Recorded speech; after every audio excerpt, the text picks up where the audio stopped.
Ничего себе. А? Нет, тут 11 человек в зале аж. ИМЕ. Это Казахстан. Здесь самое главное ИМЕ. Надо пустить. Они пригласили.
Можете выключить микрофон? Вы мешаете нам и себе.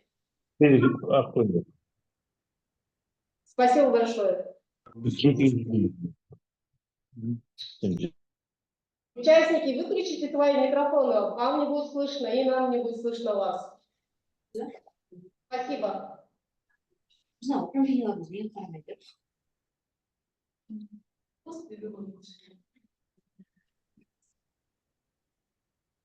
Все выключили микрофон свои.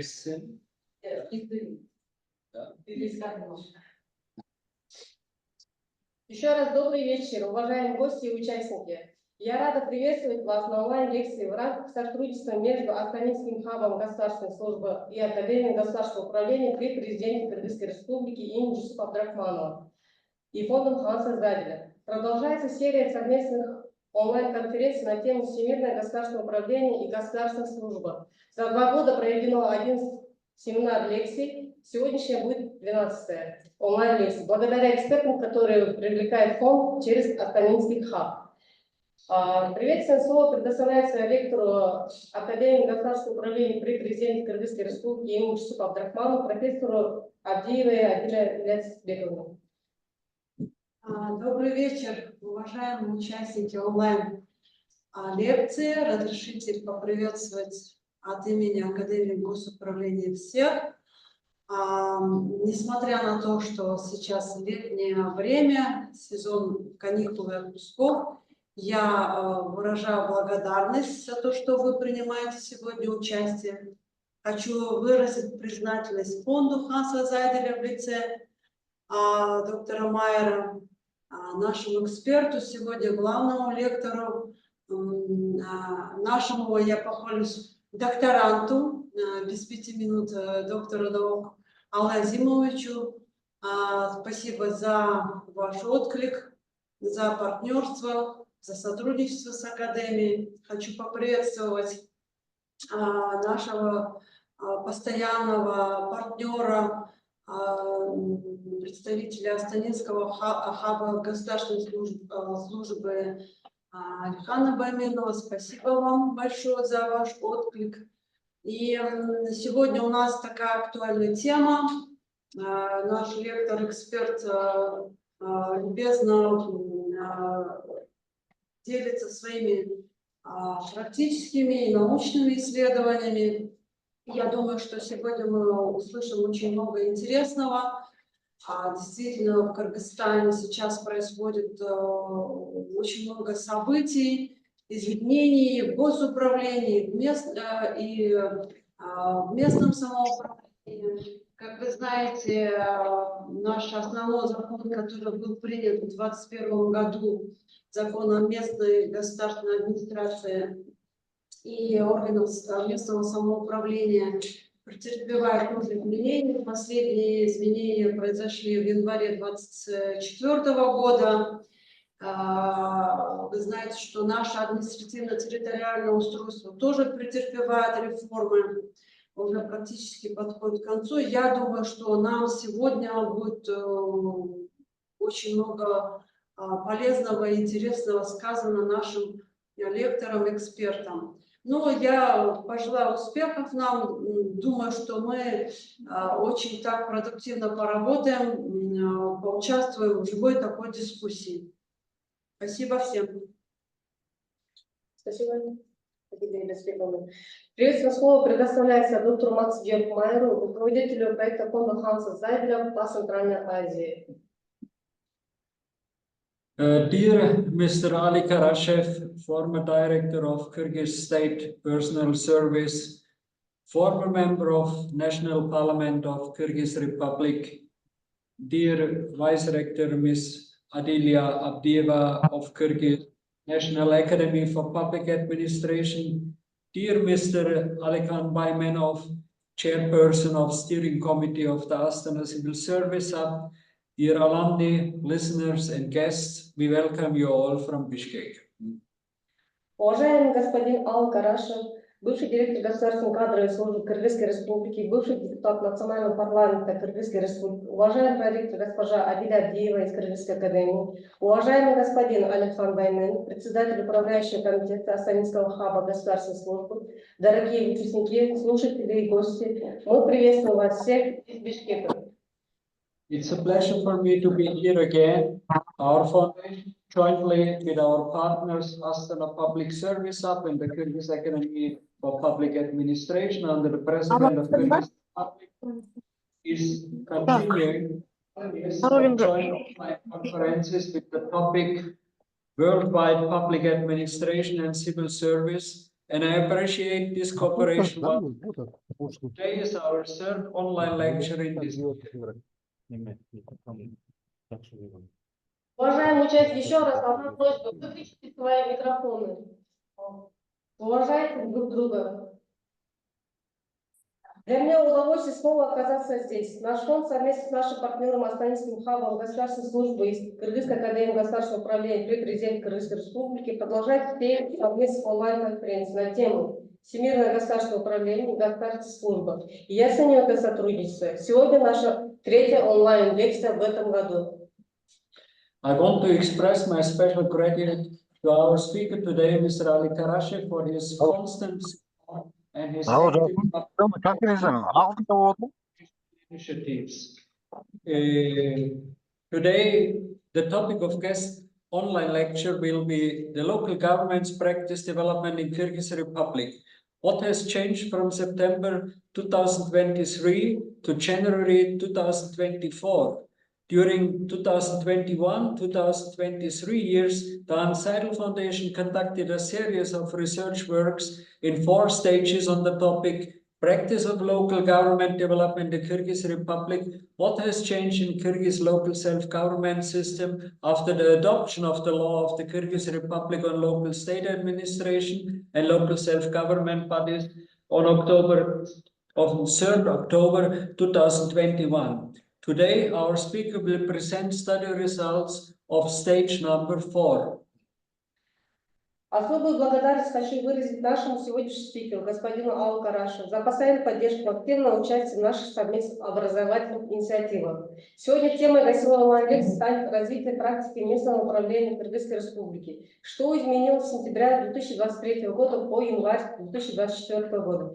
В течение 2021 по 2023 годов фонд Хан-Создатель провел серию исследовательских работ. 4 этапа на тему практика развития местного самоуправления Кыргызской Республики. Что изменилось в системе местного самоуправления Кыргызской Республики после принятия закона о Кыргызской Республике, о местной государственной администрации и местном самоуправлении от 3 октября 2021 года. Сегодня наш спикер предоставит результаты исследований по этапу номер 4.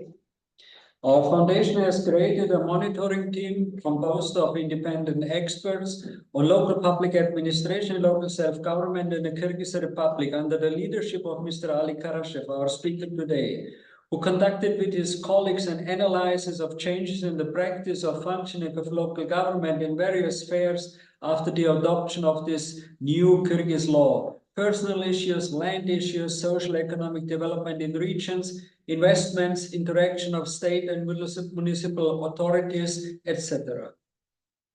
Наш фонд создал команду по мониторингу, состоящую из независимых экспертов по вопросам местного самоуправления Кыргызской Республики под руководством господина Алла Карашева, нашего сегодняшнего спикера, который провел по своим коллегам анализ изменений практики функционирования местного самоуправления в различных сферах после принятия нового закона Кыргызской Республики. Кадровые вопросы, земельные вопросы, социально-экономическое развитие регионов, инвестиции, взаимодействие государственных и муниципальных органов и так далее.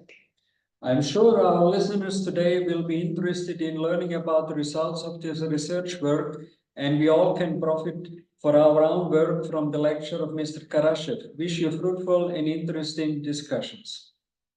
Я уверен, что нашим слушателям сегодня будет интересно узнать о результатах этих исследовательской работы, и мы сможем извлечь пользу для своей работы из лекции господина Карашева. Желаю вам плодотворных и интересных дискуссий. Далее приветственное слово предоставляется господину Алихан Байменову, председателю управляющего комитета Астанинского хаба государственной службы. Господин Байменов, слово вам. Көп рахмет. Қайырлы күн, құрметті әріптестер, ханымдар мен мырзалар. Біз осы Қырғыз Республикасының мемлекеттік басқару академиясы, Зайдел қоры бәріміз бірігіп, осы 1,5 жыл бойы жүргізіліп жатқан бағдарламаның бүгінгі семинарына қош келдіңіздер. Особенность сегодняшней нашей встречи заключается в том, что если ранее семинары проводились для государственных служащих и депутатов Кыргызской Республики, то в этот раз с учетом темы и личности лектора мы решили пригласить сельских акимов Республики Казахстан. И вот сегодня вы видите, около 280 человек принимает участие. Это большинство представляют сельские акимы Казахстана. Дело в том, что в современном мире устойчивость государственного управления в значительной степени определяется потенциалом и качеством работы местного управления.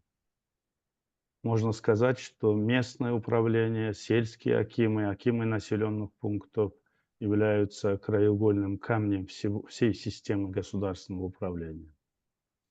И это предопределяет актуальность темы, и это определяет те усилия, которые прикладывают правительствами стран региона для укрепления этого уровня государственного управления.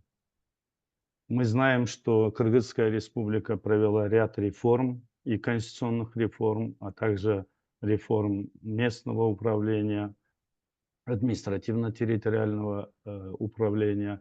И этот опыт представляет интерес не только для слушателей Кыргызской академии госуправления, но и для представителей стран региона, включая Казахстан. Более того, то, что сегодня данную тему представляет Аалы Азимович Карашев, известный не только в Кыргызстане, но и за его пределами эксперт в области государственного управления, бывший первый заместитель премьер-министра Республики Кыргызстан, бывший наш коллега в качестве директора Кыргызского агентства государственной службы, человек, имеющий огромный практический опыт и одновременно занимающийся научными исследованиями, предопределяет важность данного мероприятия для практиков, которые принимают сегодня участие. И Аалы Азимович, он не только работал в правительстве Кыргызстана, но также принимал активное участие в создании и развитии Астанинского хаба государственной службы, за что мы выражаем ему особую нашу признательность.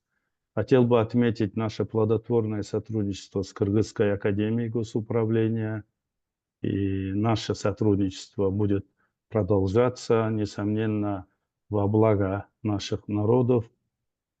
И в этом нашем сотрудничестве важное значение играло также партнерство с фондом Ханса Зайделя. Я знаю, что сейчас господин Макс Майер завершает свою миссию в Центральной Азии.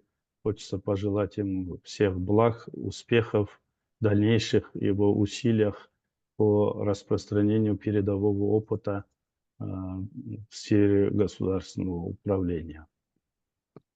Мына біздің әкімдерге айтайын дегенім, шын мәнінде Қырғыз мемлекетінде жергілікті өзін өзі басқаруға көп көңіл бөлініп, көптеген жақсы өзгерістер жүзеге асыруда. Сондықтан бүгін дәрістің кезінде микрофондарыңызды ағытып қойып мұқият тыңдасаңыздар, содан соң ары қарай Аалы Әзімұлы өзі сіздердің сұрақтарыңызға толық жауап береді деп мен сенемін.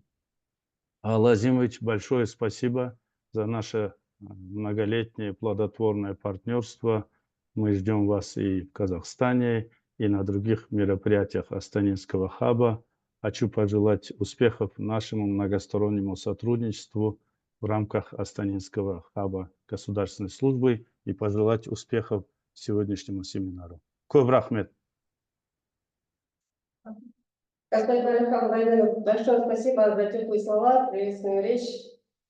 Дальше переходим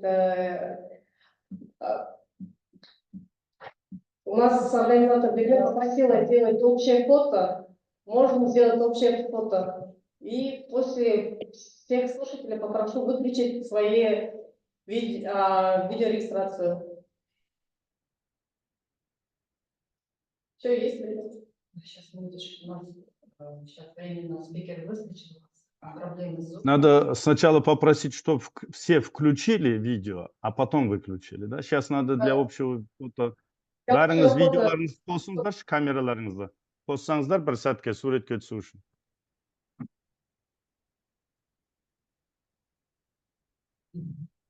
Ассалаумалейкум. Просьба включить камеры. Камераларыңызды қосыңыздаршы. Уалейкумассалам.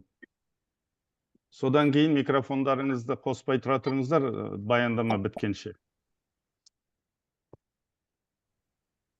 Сәлеметсіздер ме? Көтерек ауыл округінен Мақан Шайбанова. Келістік. Все сфоткали, да? Бермет. Все, стартовали. У нас, так, у нас Маханшы ауданы Қарабұлақ ауылдық округы. проблемы Zoom буквально сейчас Я- возникли. Мы его пригласим сюда, в аудиторию. Хорошо. Сіздер мына қосылғандарыңызда естілген естілмегендеріңізді микрофонға айтпай, анау чат деген жерге жазсаңыздар, әйтпесе кедергі жасайсыздар бір-біріңізге. Жақсы, солай келсек, просьба писать в чат вопросы и если есть какие-то проблемы, админу писать в чат, а не говорить в микрофон, окей? Получается? Хорошо? Мыңғылақ, Бәйдібек ауданы Мыңғылақ ауыл округы.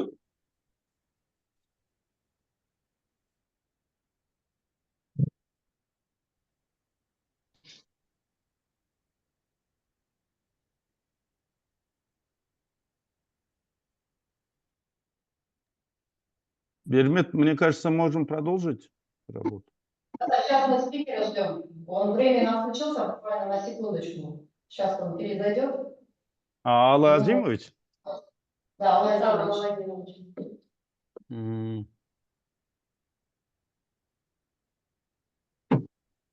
Біз енді келешекте басқа да бір қызық осындай семинарлар Zoom болатын болса, сол сіздерге, әкімдерге хабар беріп тұратын боламыз.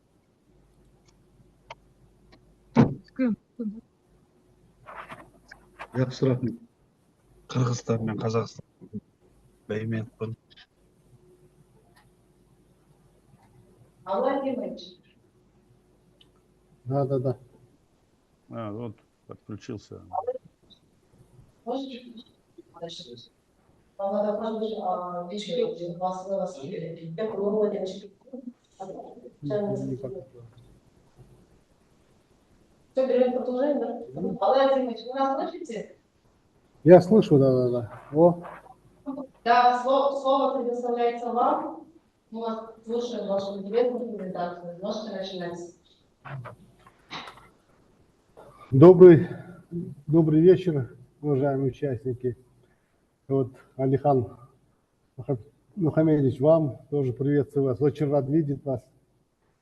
Я прошу прощения за технические неполадки, поэтому чуть-чуть, наверное, такое получилось. Во-первых, позвольте поблагодарить вас за внимание вопросам проведения реформ в Кыргызстане. Тема моего выступления связана с преобразованием системы территориального управления Кыргызской Республики. Последние несколько лет данная реформа проводится очень активно, я бы сказал, решительно и целенаправленно. Вектор реформы задает новая редакция Конституции Кыргызской Республики, принята 5 мая 2021 года. В целях реализации основных положений Конституции Кыргызской Республики принят ряд законов, которые создают механизмы и процедуры территориального управления новой концепции. Как известно, любая реформа проводится планомерно и нуждается постоянно мониторинга оценки. Такой мониторинг проводит Кабинет министров Кыргызской Республики, ЖОРК КНЕШ Кыргызской Республики, а также независимые эксперты, экспертные группы, в том числе при поддержке фонда Ханса Зайделя и лично руководителя представительства фонда Центральной Азии доктора Макса Георга Майера. В 2021 году была образована независимая исследовательская группа, которая сфокусировала свое внимание на вопросах изменений практики территориального управления Кыргызской Республики. На данный момент проведено 4 исследования, с результатом последнего из которых позвольте вас ознакомить. Тема исследования была практика развития местного управления Кыргызской Республики, что изменилось с сентября 2023 года по январь 2024 года. Следующий слайд. Следующий слайд. Можно, да, Бермет? Целью исследования было изучение и анализ изменений территориального управления, как выше указан период от сентября по январь 2023 года. систему территориального управления реформы у нас вот в 2021 году, 20 октября, был принят новый закон Кыргызской Республики о местной государственной администрации и органах местного самоуправления, который был направлен на укрепление вертикали государственной власти. Вот последние 2 года, начиная с конца 2022 года по 2024 год, в Кыргызстане проводится масштабная административно-территориальная реформа, предусматривающая укрепление территории административно-территориальных единиц. Следующий слайд можно? Укрепление реформы проводится на первичном уровне, на уровне аильных аймаков. Укрепление можно рассматривать с 2 точек зрения. Это первое – повышение экономической устойчивости сельских территорий, то есть устойчивый муниципалитет.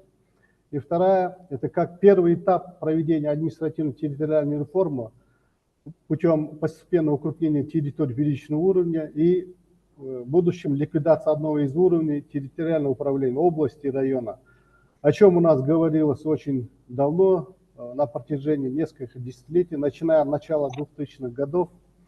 Несколько раз попыток было и были разработаны 2 концепции административно-территориальной реформы, которые были утверждены указом президента в 2007 году и 2012 году. В 2007 году тоже, согласно концепции, предполагалось у нас провести реформу, начать с первичного уровня, потом районный уровень и областной уровень. В принципе, это во всех бывших советских республиках 4-уровневое управление на местном уровне. А в 2012 году предполагалось, наоборот, начинать с областного уровня управления и дальше перейти районный и первичный уровень. Это айлокмут у нас называется, айлаймаки.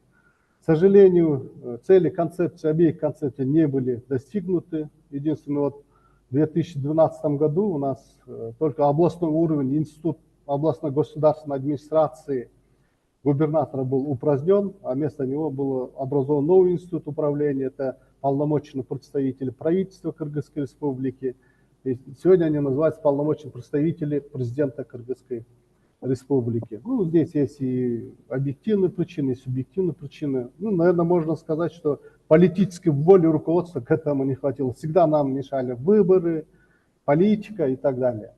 Но в конце 2022 года был подписан указ президента Кыргызской Республики вот, по инициативе нашей главы государства провести административно-территориальную реформу в пилотном режиме. Это начать с одного района, Чубского района Иссык-Кульской области. Позднее, уже в 2023 году, с апреля, на уровне уже области, Нарынской области Кыргызской Республики. И результаты уже этих пилотных проектов проведены.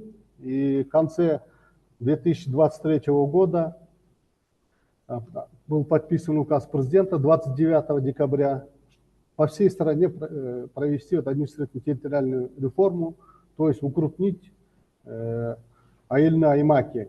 До этого у нас существовало 452 аильных аймаков. В результате в настоящее время реформа тоже продолжается. В результате укрепления из 452 аильных аймака были объединены, укрупнены 235. На следующий день у нас действует 235 аильных аймаков. Наиболее важным вопросом территориального управления, конечно же, является финансирование и бюджетирование.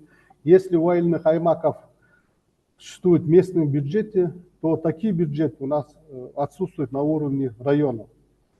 Поэтому в целях улучшения финансирования районных программ развития последние несколько лет у нас образованы, функционируют фонды развития регионов.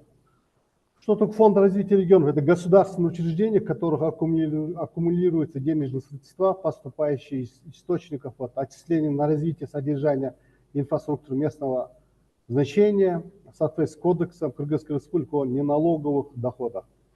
Также основные средства выделяются из республиканского бюджета и добровольный взнос, спонсорская помощь. Главные приоритеты использования средств. Фонда развития регионов, это экономические и инфраструктурные проекты, социальные проекты и кредитование субъектов предпринимательства. Следующий слайд, можно? Если мы будем за исследуемый период, мы изучили удельный вес объема денежных средств фондов развития регионов в разрезе областей Кыргызстана. Основная его доля у нас была в Джалабадской области 33%, Чуйской области 19%, и Ошской области 15% и так далее, были распределены по другим областям. Следующий слайд. На каких же отраслях были использованы средства фондов развития? Бюджетом у нас было предусмотрено фонд развития регионов на уровне 2 миллиардов 636 миллионов сомов. Из них были вот за исследуемый период использованы 2 миллиарда 134 миллиона сомов.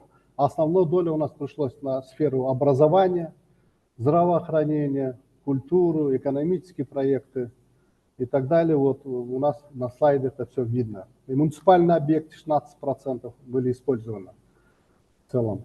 Следующий слайд. Если мы рассмотрим динамику изменений от объема финансирования фондов развития, в 2020 году у нас существуют областные фонды, районные фонды развития, составляло всего лишь у нас 504 миллиона сомов, то в 2022 году уже было около 1,5 миллиарда сомов, а в 2023 году 2 миллиарда 636 миллионов сомов был утвержденный бюджет районных фондов развития. Как выше сказано, 2 миллиарда 136 миллионов уже использовали на различные проекты. Пожалуйста. Если, конечно, основной является это местные бюджеты, это бюджет у нас первичного уровня.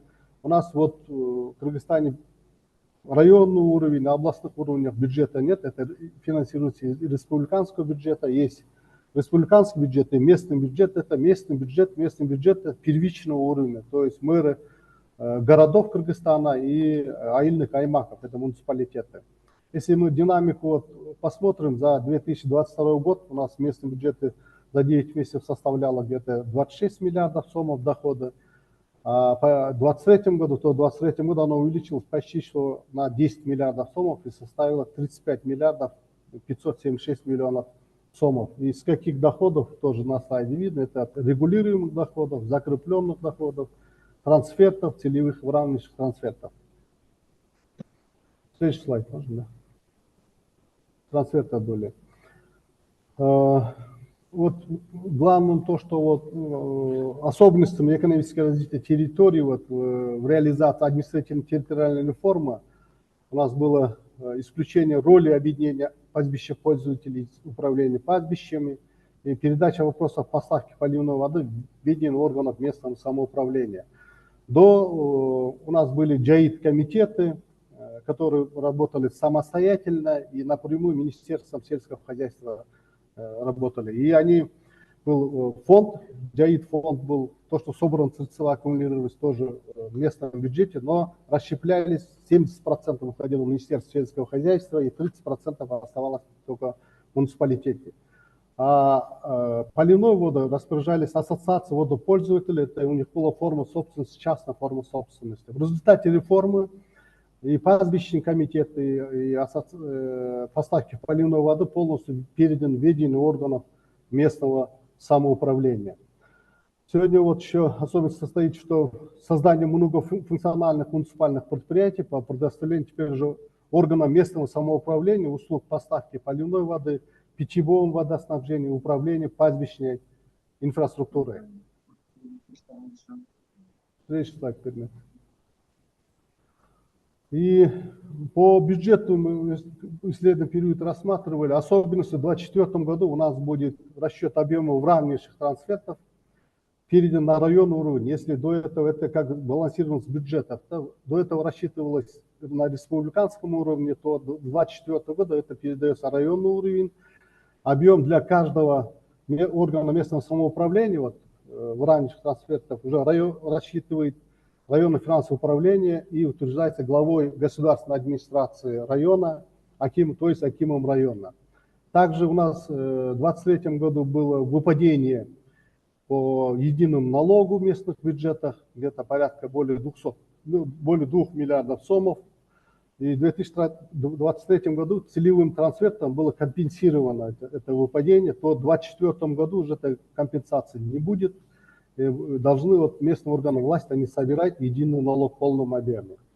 Также в результате административно-территориальной реформы будут переутверждаться объемы местных бюджетов новых органов местного самоуправления, так как были объединены несколько аильных аймаков в один аильный аймак, также были объединены аильные кенеши. Сейчас в некоторых у нас аильных кенешах по 100-150 депутатов есть, в городских кенешах более 200 даже есть депутатов в некоторых городах. На сегодняшний день эти организационные вопросы у нас проводятся, и я думаю, в очень скором времени это все у нас должно закончиться. Дальше. Конечно же, главный вопрос у нас без кадрового потенциала, без кадров реализовать любую реформу, наверное, будет очень сложно. И эффективность реформы, и результат реформы тоже могут быть не так, как мы ожидаем. Поэтому я хочу ваше внимание тоже уделить на состояние кадрового резерва. В Кыргызстане 2021 года введено новое понятие региональный резерв. Это на замещение должности глав местных государственных администраций акимов и их первого заместителя, заместителей. При анализе показало, что к концу 2023 года у нас было 605 человек состояли в резерве, региональном резерве кадров. Региональный резерв кадров оно открыто, прозрачно проводится, квалификационные требования разрабатываются, потом, значит,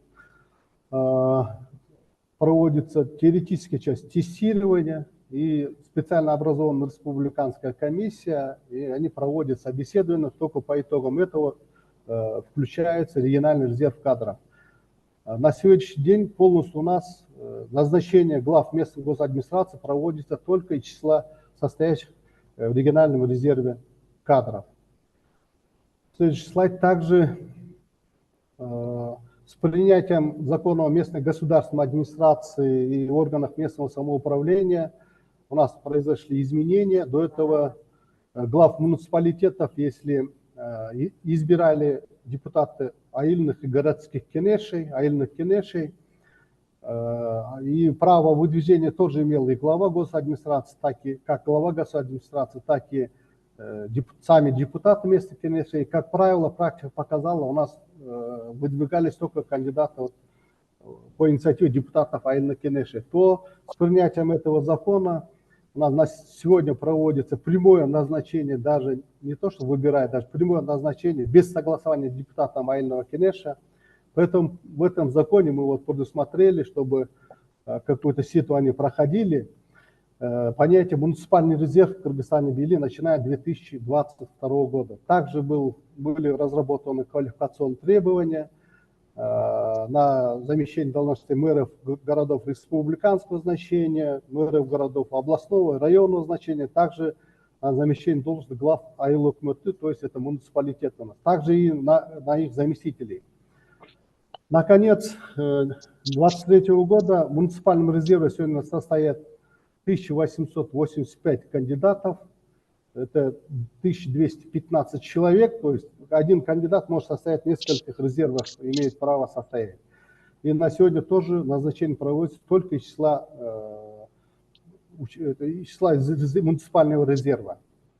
Следующий слайд, можно, да?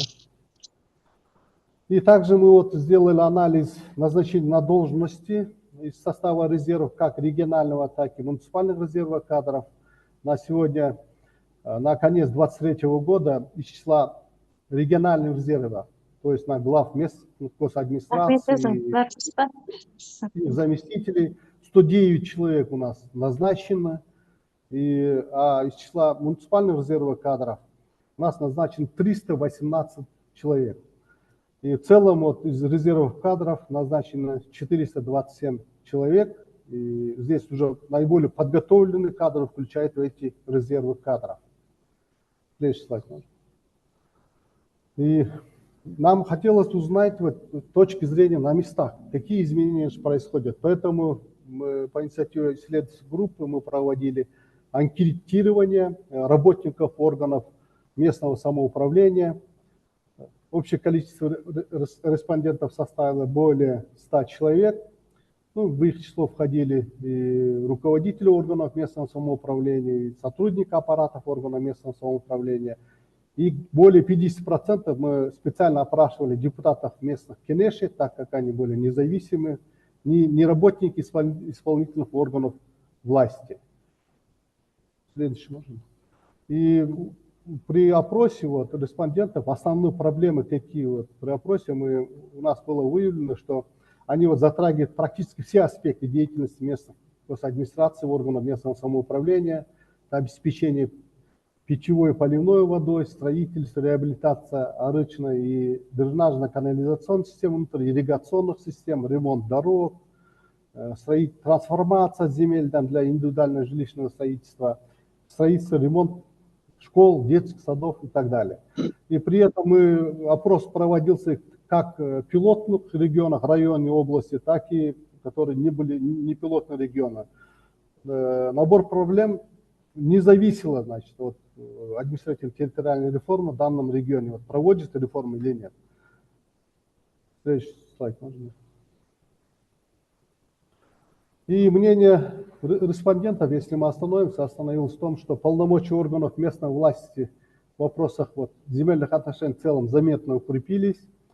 А в отличие этого, процесс улучшения работы с резервом кадров, повышение кадрового потенциала и усиление кадровых полномочий идет существенно медленнее. Опять-таки же, при этом ответ респондентов из пилотных регионов по сравнению с остальными регионами практически не отличается. Очевидно, что эти аспекты требуют пристального внимания, поскольку качество человеческого потенциала напрямую влияет на ход реализации концепции административно-территориальной реформы и достижения ее заявленных целей. Также выявлено, что большое внимание требует такой важный аспект, как улучшение взаимодействия между территориальными государственными органами, то есть территориальным органом министерств, ведомств, центральных органов и органам местного самоуправления, так как от успеха в решении этой задачи зависит результат и эффективность деятельности самих органов местной власти, так и продвижение вот реформы, реализации административно-территориальной реформы. Следующий слайд.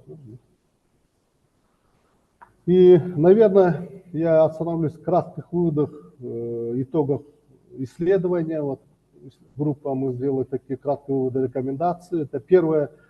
Укрепление территории следует синхронизировать с другими преобразованиями, изменение бюджетирования и предоставление органам местного самоуправления больших полномочий в налоговых вопросах. То есть больше дать финансовой автономии, финансовой самостоятельности органам местного самоуправления.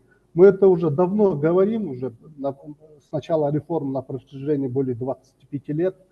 К сожалению, сегодня желаемых результатов еще не достигли, но постепенно мы сейчас к этому идем. Также пока преждевременно говорить о результатах реформы, административно-территориальной реформы, поскольку еще нужно решить ряд сопутствующих проблем. Особенно на сегодня актуально вот, при укрупнении, наверное, вопрос провести децентрализацию внутри аймаков, предоставить большие полномочия айлбашчысы для решения вопросов населения непосредственно на местах. Если мы до этого все время проводили децентрализацию государственного управления, то есть передачу полномочий низшим уровням органам местного самоуправления, то теперь нужно проводить уже децентрализацию внутри уже местного самоуправления, так как в результате объединения некоторых расстояния сел, расстояние от центра Айльного аймака до некоторых сел достигает несколько десятков километров. Чтобы за получением какой-то справки или печати там поставить за какой-то документ, чтобы население не ездили 50-60 километров, поэтому нужно больше полномочий, нам нужно давать айлбашчысы, и его роль нужно нам усиливать. Такие рекомендации мы даем. Также немаловажный вопрос сегодня, вот несколько сотен человек, тысяч человек сегодня остались уже в результате укрепления, сокращения было, и решить вопрос необходимо трудоустройства высвобождаемого персонала. И также переоформить хозяйственную инфраструктуру, то есть создание этих муниципальных предприятий чтобы в результате реформы у нас не было ущерба этого. Следующее. Второе, в 2024 году внедрит уже новую систему мониторинга оценки деятельности фондов регионального развития. У нас уже методика утверждена Кабинетом министров.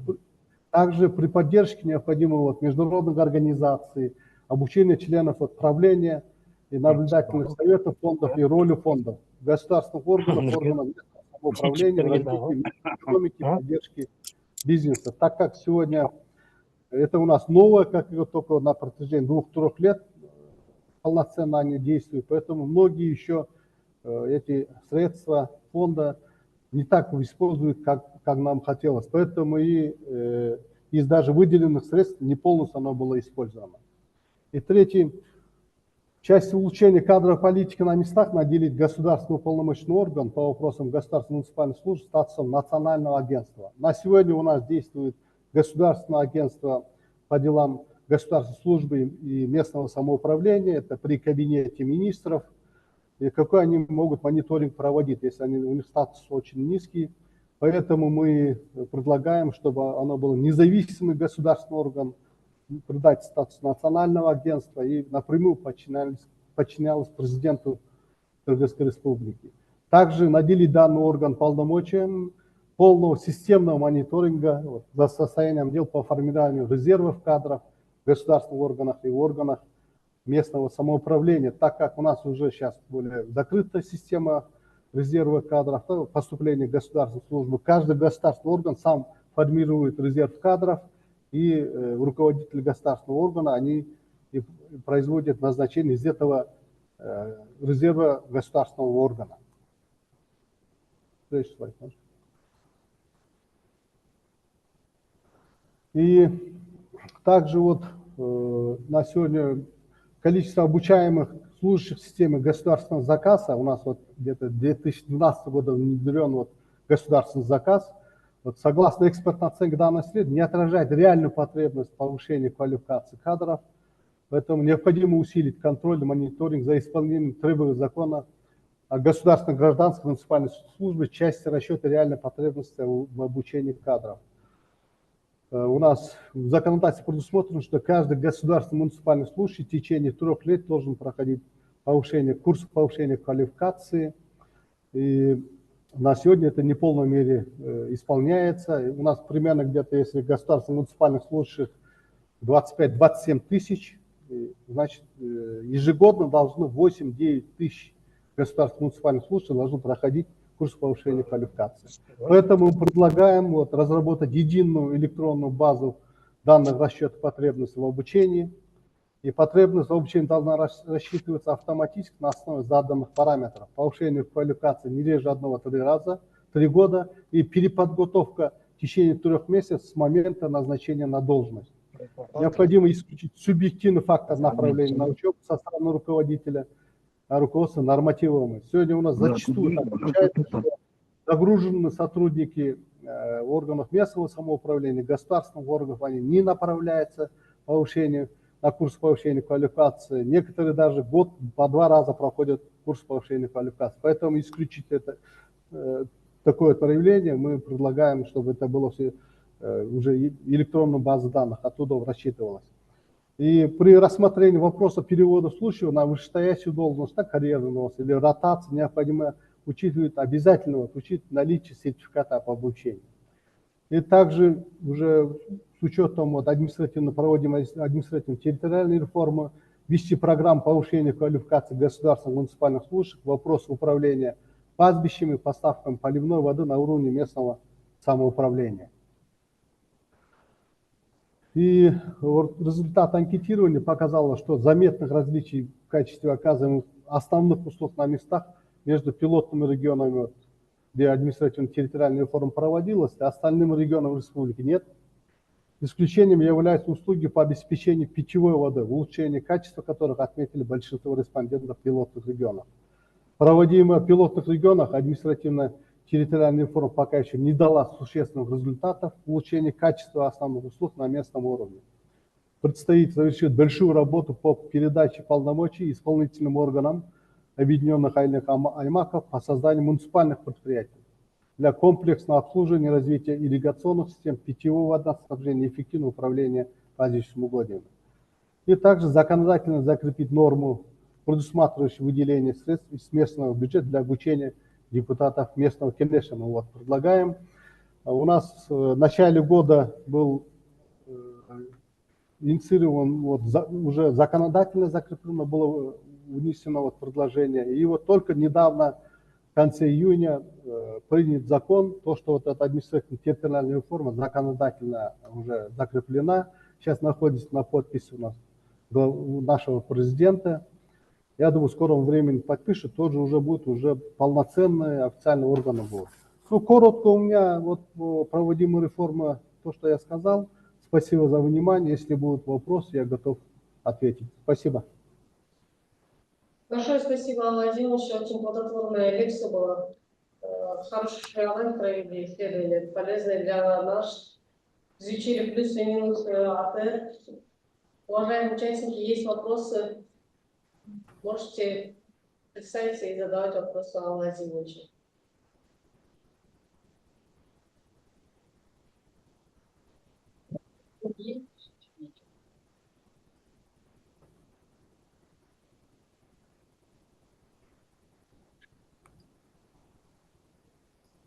Алла Владимирович, можно я вам задам вопрос?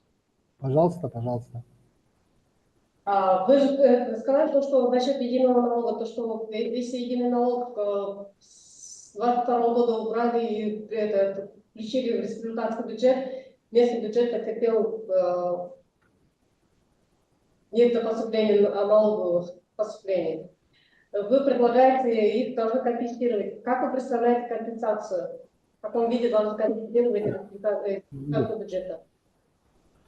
Это вот у нас же был налог на местный бюджет, поступал налог на недвижимое имущество, да, на имущество и налог, земельный налог был сельхозназначение. У нас 3 года назад объявлен как бы освобождение от уплаты земельного налога, вот сельскохозяйственного назначения. И это выпадение было. И еще неполным объемом местные органы власти собрали сегодня вот единый налог, это называется налог на недвижимое имущество. Это, я не предполагаю, это принимается решением Кабинета министров, целевым решением, это целевые трансферты так и называется, решением Кабинета министров. В прошлом году вот было принято такое решение, и эти трансферты, они должны в основном использовать на защищенные статьи, то есть вот защищенные статьи и коммунальные услуги. На это в прошлом году Кабмин поддержал, только это единичный случай, такая разовая поддержка была, а в 2024 году такой поддержки уже не будет. То есть местные власти сами должны выходить из своей ситуации, да? Ну, Без поддержки. не, они должны уже новые источники доходов пополнять бюджет, и то, что вот предусмотрено планово в бюджете у них, они сами же утверждают бюджет, значит, они должны это собирать на местах. А то, что вот, я также не сказал, что обязательно нужно давать, ну, я думаю, покажет 2024 год, уже к осени уже будет видно, как собираемость идет и этого единого налога. У нас вопрос из чата. Спрашивают, можно узнать бюджет аильных округов, Алла Владимирович? Как?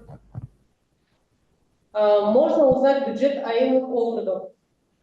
В целом у нас это местный бюджет. Это, конечно, зависит от аильного округа, на долинный аильный округ. У нас в основном в Кыргызстане вот, до реформы было, почему на этот шаг мы пошли? Более 80% аильных аймаков были дотационными. В целом, по итогам 2023 года у нас местный бюджет составил где-то 49 миллиардов сомов. 49 миллиардов сомов составил. Ну, сюда включается бюджеты городов. Кыргызстан, это местный бюджет относится. Спасибо, Алла Владимирович. Еще один вопрос из зала.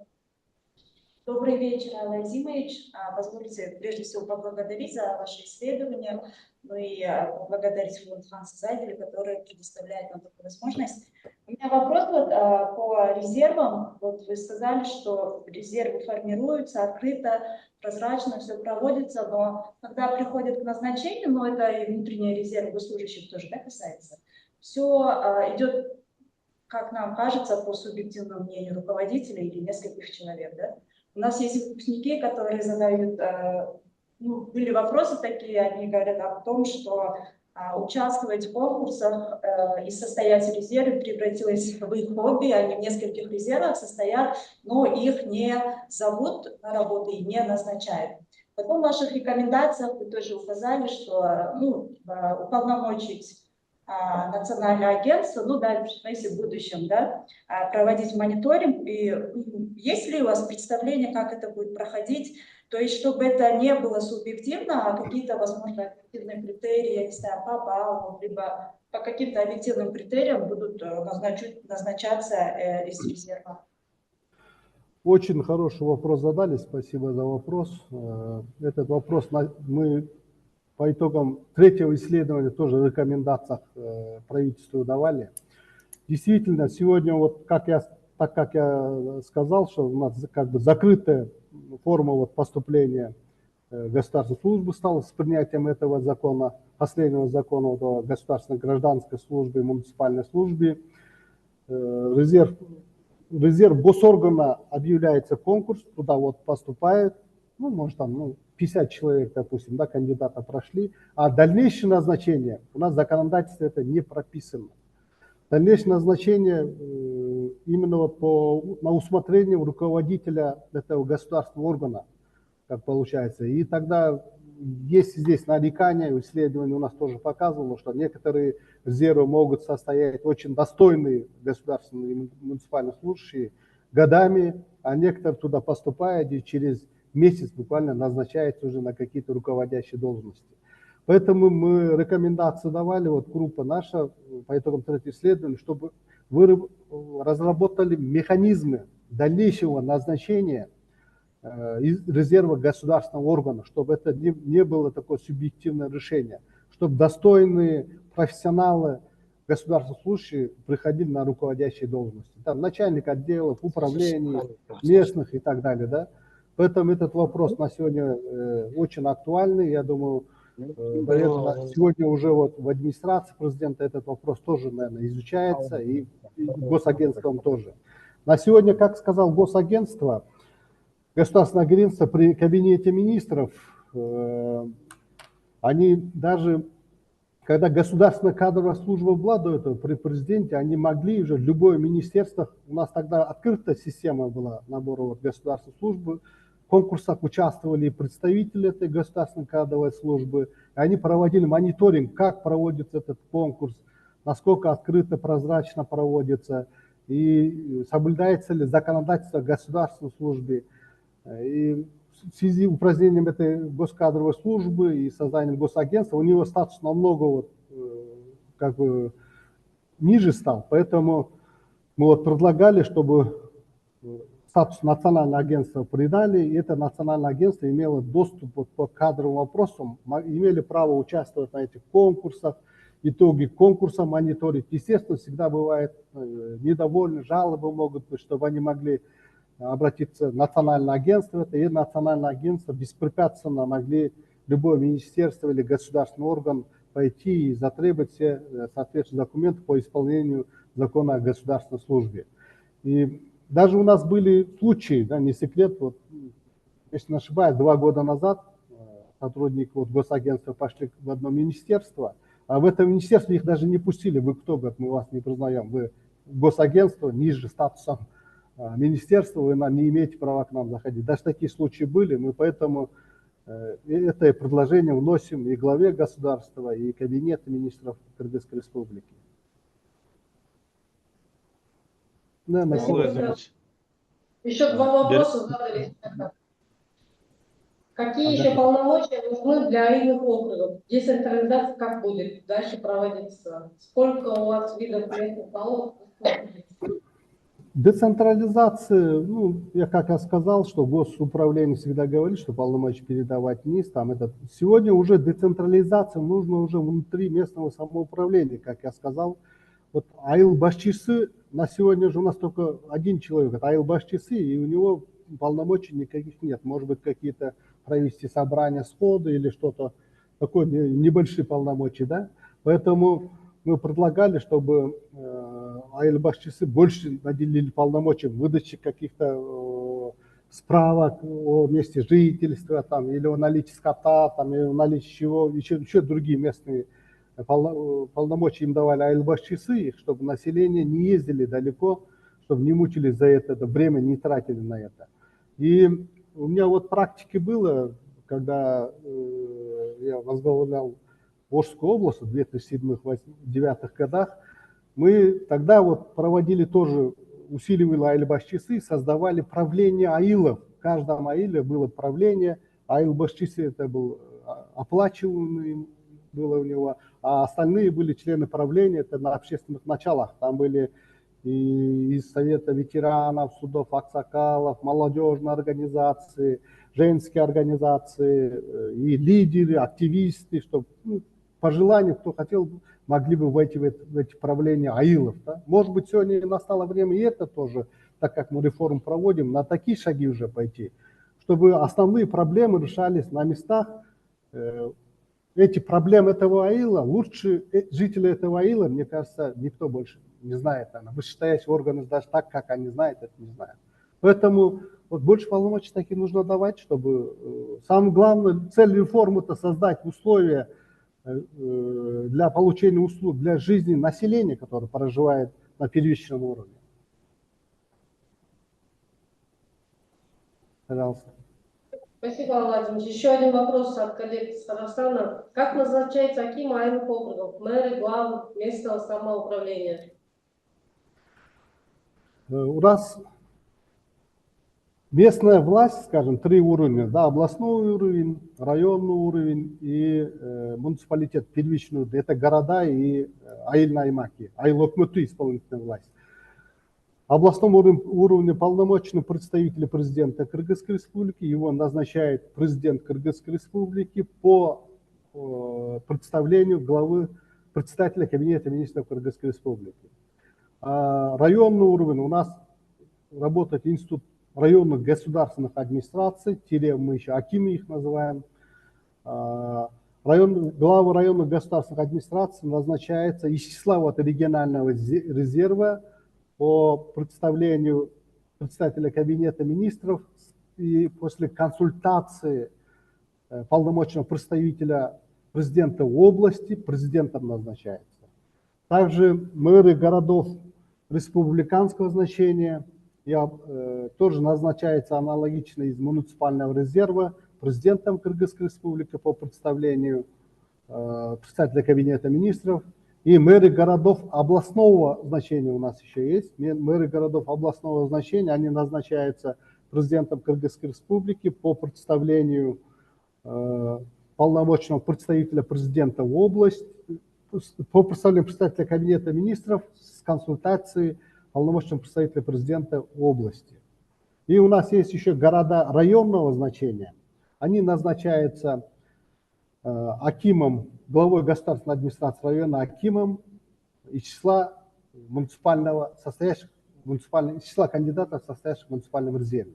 А главы айыл өкмөтү, исполнительный орган, назначается также акимом района, главой госадминистрации района, тоже из кандидатов из числа лиц состоящих в муниципальном резерве, без согласования ни с городским кенешем, ни айыльным кенешем. Поэтому мы и говорим, что усиление было вертикали власти, соответственно, изменением Конституции и последних законов. Спасибо, Владимир. Кто-то еще хотел задать, озвучить вопрос? Можете включить микрофон и задать вопрос лично. Пожалуйста, пожалуйста. Уважаемый гость из Казахстана. Есть вопросы? Или предложения?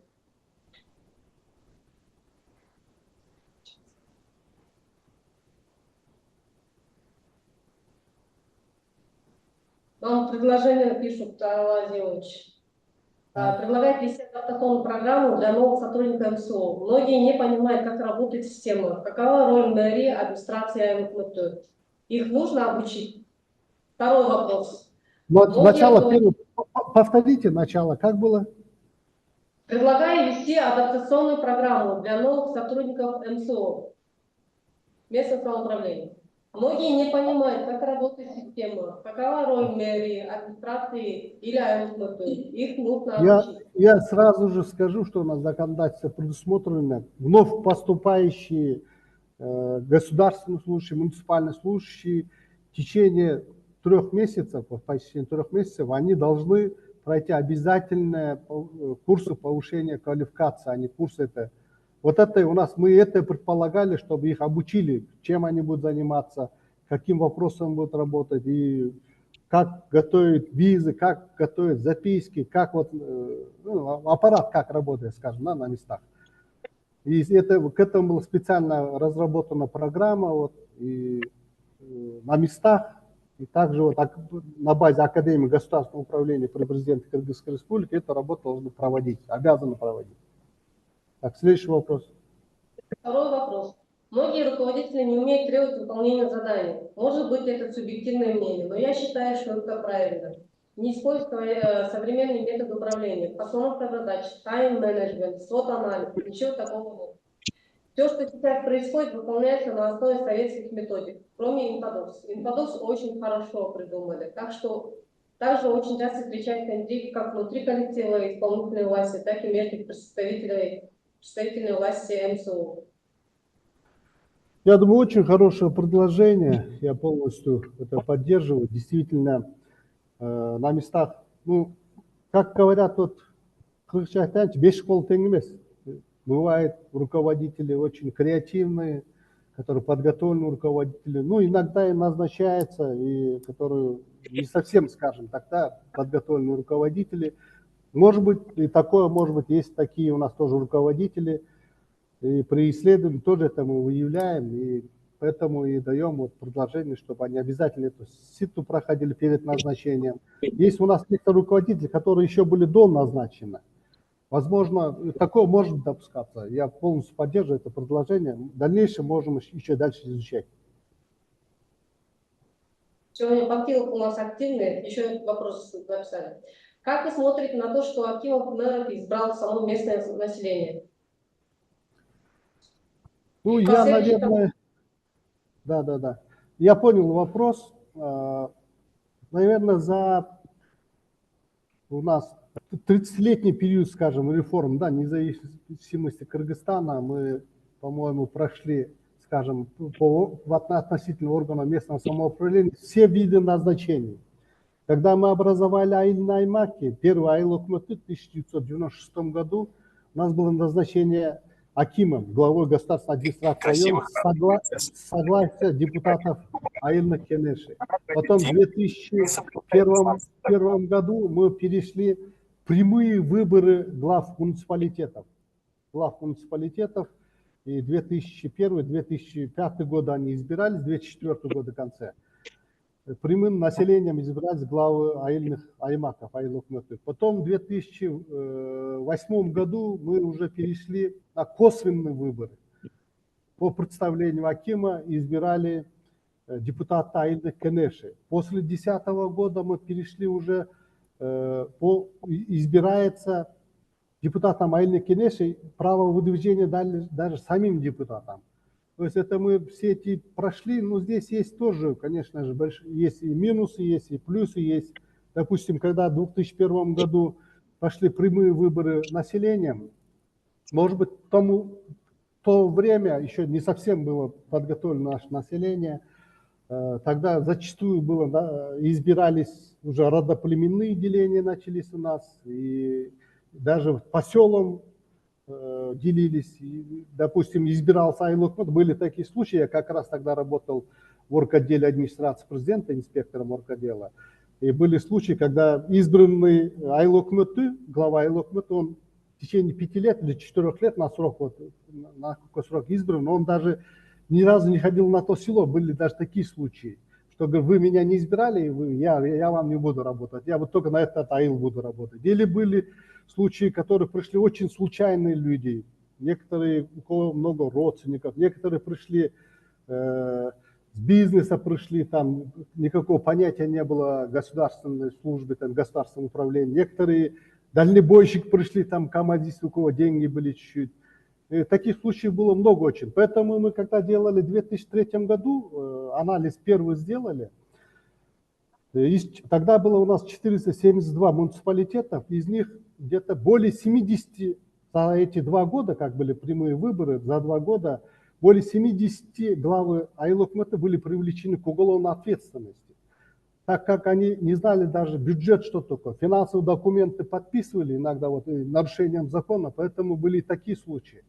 И, наверное, это и вот такие случаи все послужило тому, что в 2008 году мы в какой-то мере были вынуждены были отойти от прямых выборов населением глав муниципалитетов и перешли на косвенные выборы депутатами айыльных кенеши. То есть этим я хочу сказать, что все как бы в виде назначения выборов глав муниципалитетов прошли, вот сейчас вот впервые перешли к прямому назначению, да. Это уже прошло, всего лишь вот 2 года прошло. Наверное, время покажет тоже, и потом уже какие-то выводы будем делать из этого тоже. Владимирович, еще последний вопрос. Фируз Гульмирзоев пишет. Как часто проводятся аттестации кадров местных органов самоуправления? Мы в 2014 году, как раз я руководитель госкадровой службы, мы тогда отошли от этой аттестации.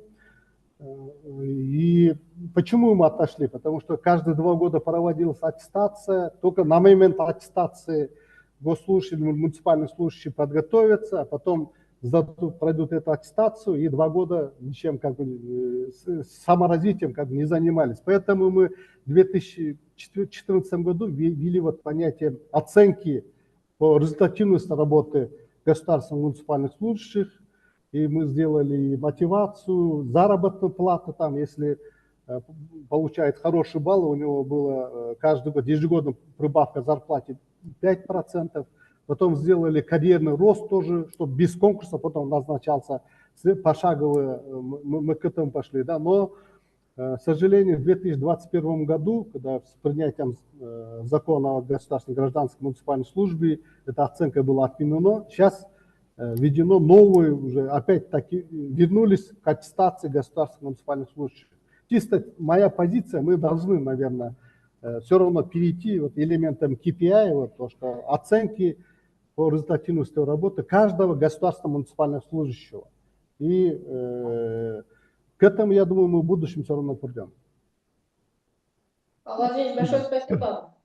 Заключительное слово предоставляется господину Алихану Баймену.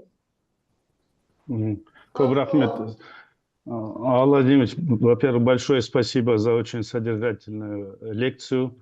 Она была очень информативна. Я смотрю по чату, вызвала большой интерес и у казахстанских сельских акимов.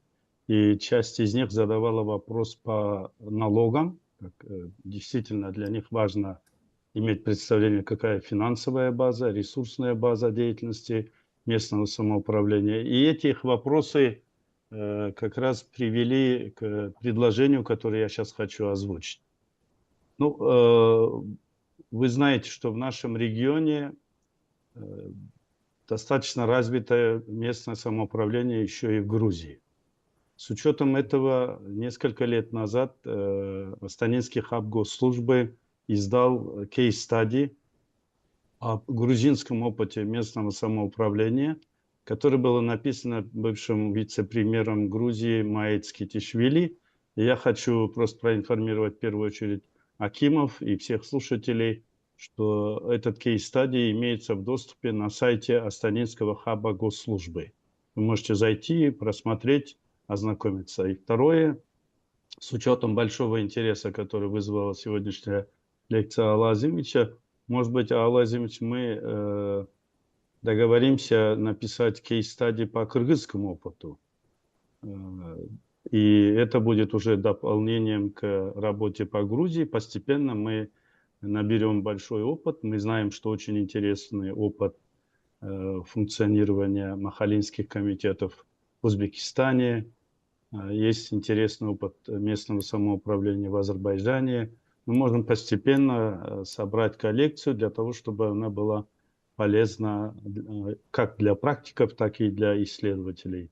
Если будет необходимо продолжить ваши исследования, то мы также готовы поддержать это начинание. И, конечно, вот я сейчас смотрю, допустим, вопросы задаются, какие виды налогов в целом в Кыргызстане, какая часть из них остается на уровне села. Есть большие вопросы по полномочиям кеңешев и разграничение полномочий между исполнительной и представительной ветвью властями. В целом очень интересная тема, и она очень актуальна для Казахстана. Руководство Казахстана также предпринимает большие усилия для того, чтобы укрепить сельский уровень населенных пунктов. И, кстати, я хочу от имени организаторов поблагодарить Агентство Республики Казахстан по делам государственной службы за их содействие в участии сельских акимов Казахстана на сегодняшнем мероприятии. Сізге Алла Айзанұлы көп рахмет, Бермет ханым сізге көп рахмет, Зайдел қорына, барлық әріптестерімізге, ал біздің мынау әкімдерге шыдамдылық көрсетіп, барлығын мұқият тыңдағандарыңыз үшін көп рахмет. Шынында да бұл сіздер үшін де, біздер үшін де маңызды сұрақ. Әрі қарай да сіздердің тараптарыңыздан сұрақ болса, біз тағы да ұйымдастырамыз. Я думаю, что презентация Аллы Азимовича также будет доступна в электронном виде, и мы разместим на сайте, чтобы вы имели возможность еще раз взглянуть. Большое спасибо, успехов в работе всем. Көп рахмет. Да. Можно, да, я скажу? Алихан Мухаммедович, я сразу же отвечу вам тоже большое спасибо. Очень рад вас слышать, видеть тоже. То, что вот по кыргызскому опыту я полностью поддерживаю и с удовольствием приму участие. И как раз у меня тоже научная работа тоже как раз на эту тему. Пожалуйста, я готов сотрудничать, приму участие. И второе, по продолжению исследования, мы тоже сейчас вот об этом задумываемся, так как реформа говорим, и реформа просто укрупнением территории механическим не заканчивается. Вот это один шаг только сделан, поэтому нужно вот по полномочиям, по финансовым и кадровым и так далее, и другим полномочиям, хозяйственным полномочиям, еще предстоит огромная работа у нас впереди. Поэтому мы тоже вот сейчас вот фондом Ханс Зайделя тоже задумываем, может, 5-й этап исследований до конца года еще раз вот исследовать на места, как это реализуется реформа. И по итогам еще одну такую презентацию сделать. И более, мы думаем, более вот хозяйственный вопрос внутри вот муниципалитета, как эти вопросы решаются. И по управлению, вот пастбищным управлением. И немаловажный фактор, сейчас еще будут иметь, наверное, муниципальная собственность, управление муниципальной собственностью, управление муниципальным землям. Мы хотим акцент сделать в будущем исследовании тоже на эти вопросы. И я думаю, начало следующего года, к концу года у нас еще одну презентацию попытаемся мы вот группу экспертов вот, исследовать и сделать. Еще раз большое спасибо за вот то, что уделили время, внимание, вот, уважаемые друзья, вот, братья с Казахстана, с Узбекистана, с других республик.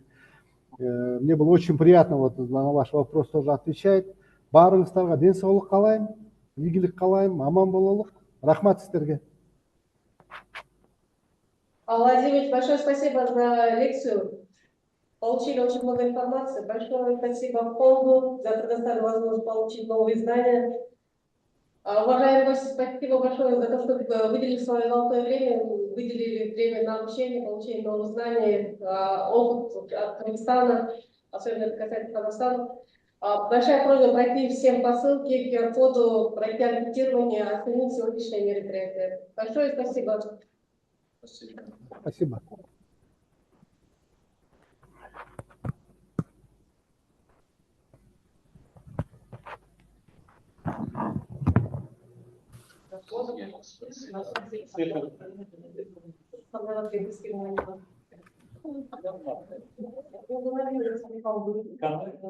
Команда